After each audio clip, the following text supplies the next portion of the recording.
panahon ngayong tanghali po ng October 16,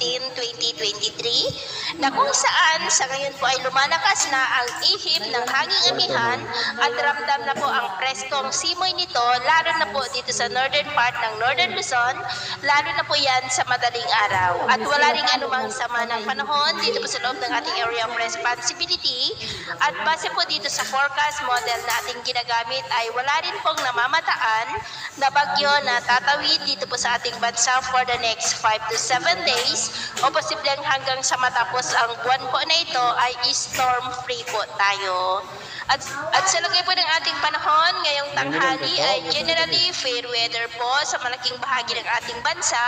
maliban lamang po sa tsansa ng maulap na kalangitan na may mga pulo-pulo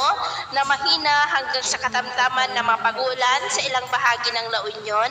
Apayao, Zambales, Pangasinan, Nueva Ecija, ilang bahagi ng Metro Manila, Rizal, Quezon, Naga, Oriental Mindoro, Palawan, ilang bahagi ng Kabisayaan, Northern Mindanao, Caraga,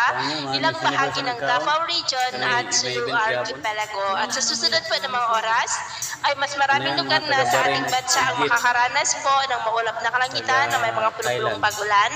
Kaya kung lalabas po tayo sa ating mga tahanan ay uliin lamang po natin lagi ang magdala ng kahit anong panangga natin sa init ng araw at proteksyon na rin po sa mga biglaang buhos ng ulan. Sa atin naman po mga baybayin,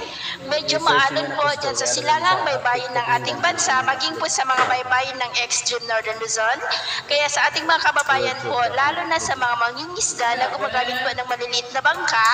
ay doble ingat po o kaya ay hanggat maaari iwasan muna natin ang papalaot sa mga nabanggit na mga baybayin dahil ang mga alon po ay posibleng aabot hanggang po sa 1.5 to 2 meters high.